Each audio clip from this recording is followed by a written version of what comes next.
पवित्र कार्यक्रम की आत्मा उसका उद्देश्य होता है। भारत का जो मूल संविधान बाबा साहब भीमराव अंबेडकर ने, जिसे 26 नवंबर 1949 को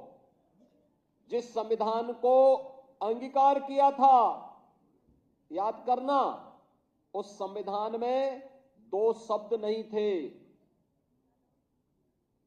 सेकुलर शब्द भी नहीं था और समाजवादी शब्द भी नहीं था, सोशलिस्ट शब्द भी नहीं था। कांग्रेस ने चोरी छिपे जब ये देश के नागरिक अधिकार निरस्त किए गए थे, इमरजेंसी थी,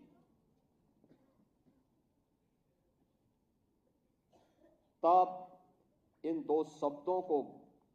भारत के संविधान में डाल करके भारत के संविधान की आत्मा के गले को घोंटने का काम कांग्रेस ने किया था, कांग्रेस ने किया था। और इसीलिए जो लोग देश की जनता को गुमराह करते हैं, उन लोगों को बताए जाने की आवश्यकता है कि देश के प्रति इनकी भाव क्या है। इनका चेहरा लोकतांत्रिक दिखता है, लेकिन वास्तव में लोकतांत्रिक नहीं। यह अपनी उस तानाशाही फांसीवादी मानसिकता के तहत काम करने वाले लोग हैं, और जब भी इनको अवसर मिलेगा, ये लोग इससे पहले 1976 रहा, 1975 रहा हो, या फिर भारत के बाहर जाकर के भारत के अंदर बाबा साहब भीमराव अंबेडकर के द्वारा सामाजिक रूप से दलित, अति पिछड़ी जाति के लोगों को, पिछड़ी जाति के लोगों को मिले हुए इन संवैधानिक अधिकारों से वंचित करने के बारे में किस प्रकार की टिप्पणियां ये लोग करते हैं, ये आज किसी से छुपा हुआ नहीं। और इसीलिए मैं आज के इस अवसर पर आप सबसे कहना चाहूंगा कि बाबा साहब भीमराव अंबेडकर की धरोहर, जो संपूर्ण भारत को, 140 करोड़ भारतवासियों को एकता के सूत्र में बांधता है,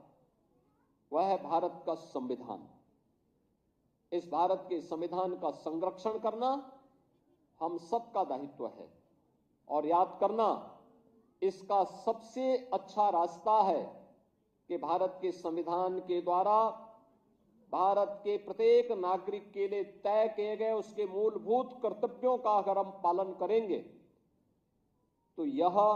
बाबा साहब भीमराव अंबेडकर के प्रति, भारत के संविधान निर्माताओं के प्रति और भारत के महान